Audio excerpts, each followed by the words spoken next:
नमस्कार, मैं हूँ रीना और आप देख रहे हैं विंध्य भारत। आदि शंकराचार्य ने अपने जीवन में 5 मठों की स्थापना की थी। 5वां मठ रीवा में उन्होंने स्थापित किया था। जब वह इलाहाबाद से लौटते समय एक हफ्ते के लिए रीवा के बीहर नदी के किनारे रुके थे।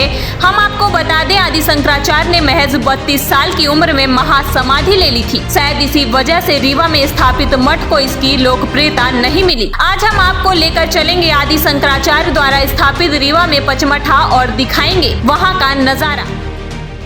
माध्यमिक विद्यालय की एक बिल्डिंग नज़र आ रही होगी आपको और एक मंदिर नज़र आ रहा होगा।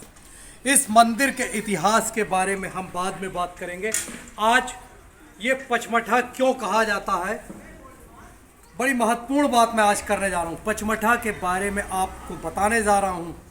जैसा कि आदि शंकराचार्य जी के बारे में मशहूर है, उन्होंने 4 मठ की स्थापना की थी। फिर ये पचमठा इसको क्यों कहते हैं, क्या है संबंध शंकराचार्य जी से, आज बात इसको लेकर। किस तरीके से आप यहाँ के इतिहास के बारे में बताएंगे? देखिए, जो रीवा की ऐतिहासिक धरोहर है हमारा, जो ये पचमठा मंदिर है, और ऐसी मान्यता है कि आदि शंकराचार्य, ये बहुत पहले की बात है जब रीवा का नाम रेवा पट्टनम हुआ करता था, और ये करीब करीब 1200 वर्ष पूर्व की बात है। तो आदि शंकराचार्य प्रयागराज से लौटते हुए यहाँ पर रुके थे। तो यहाँ का प्राकृतिक वातावरण देख के उन्होंने लगभग 1 हफ्ते यहाँ पे एकात्म चिंतन किया। 1 हफ्ते यहाँ पर एकात्म चिंतन किया। मैं आपको आपके स्क्रीन पर दिखाना चाहूँगा।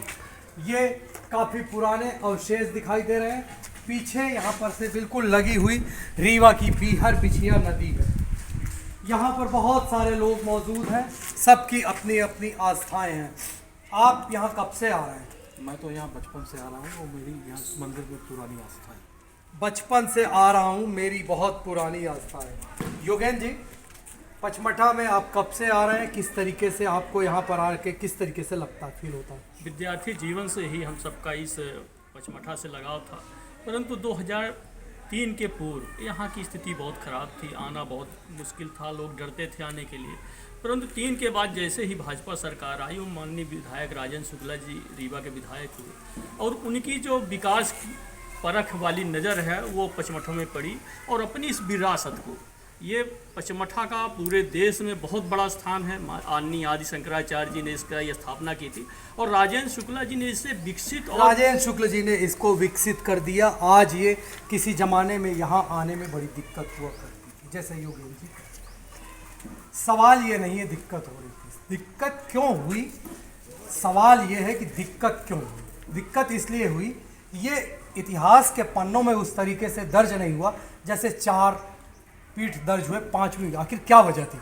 देखिए, शंकराचार्य जी ने, जैसा कि हम सब हिंदू धर्मावलंबी जानते हैं, कि 4 दिशाओं में 4 मठों की स्थापना की थी, लेकिन एक्चुअली उन्होंने 5 मठों की स्थापना की थी। 5वां मठ ये रीवा था, लेकिन वो पहले उसके 2 रीजन थे। पहली बात तो ये कि आदि शंकराचार्य जी यहाँ पर ऐसी किंवदंती है कि सिर्फ 1 हफ्ते रुके थे। उसके बाद वो यहाँ के लोकल लोगों को यहाँ मठ बनाने का काम सौंप के चले गए थे। काम डेवलप होता उसके पहले 32 वर्ष की उम्र में आदि शंकराचार्य जी ने महासमाधि ले ली।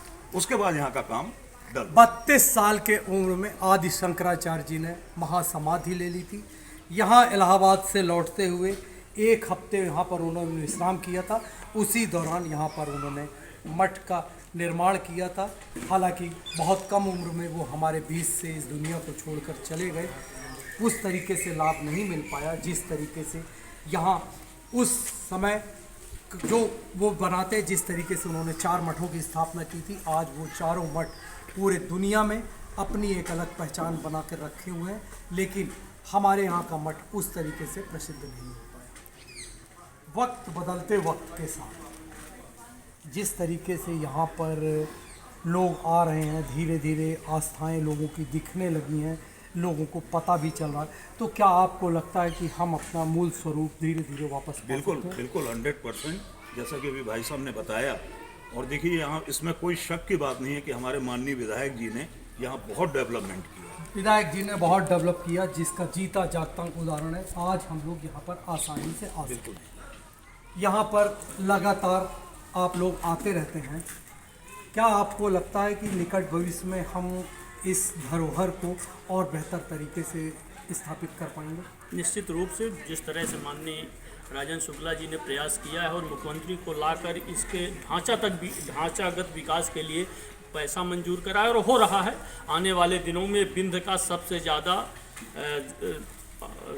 श्रद्धा का केंद्र बनेगा और जो इसकी ऐतिहासिक परंपरा है उसको हम सब पुनः बहाल कर और पूरे विश्व में इसकी पहचान दिलाने में सफल होंगे। पूरे विश्व में हम इसकी अलग पहचान बनाने की कोशिश करेंगे। उसी लाइन में हम धीरे धीरे यहाँ पर डेवलपमेंट का काम करते जा रहे हैं। निकट भविष्य में यहाँ पर मुख्यमंत्री भी आए थे, उस दौरान उन्होंने ढेर सारी बातें कही थी। उसी का एक जीता जागता उदाहरण आप ये परिसर को देख रहे होंगे, जिस तरीके से साफ सुथरा परिसर दिखाई दे रहा है। ये बताने के लिए पर्याप्त है कि अब रीवा के लोग इस ओर ध्यान दे रहे हैं। क्या आपको लगता है कि पचमढ़ा का विकास उस तरीके से नहीं हुआ जैसे होना चाहिए था? पहले तो पचमढ़ा का विकास नहीं हुआ था, पर अब काफ़ी विकास है। जब से माननीय, क्या लगता है कि इस चीज़ों की यहाँ पर आपको ज़रूरत है? यहाँ पर सबसे पहले तो एक साफ़ सफाई की ज़रूरत है, जो कंटिन्यू डेली साफ सफाई हो। और अभी तो काम चल रहा है, कितना काम होता है, विधायक जी ज़्यादा ध्यान दे रहे हैं। रीवा विधायक अच्छा काम कर रहे हैं। अच्छा काम कर रहे हैं। विधायक जी के बारे में बात होगी। आज पचमढ़ा के बारे में, पचमढ़ा, मेरा अंतिम सवाल आपसे है। 5वां मठ आदि शंकराचार्य जी द्वारा स्थापित 5वां मठ रीवा में है।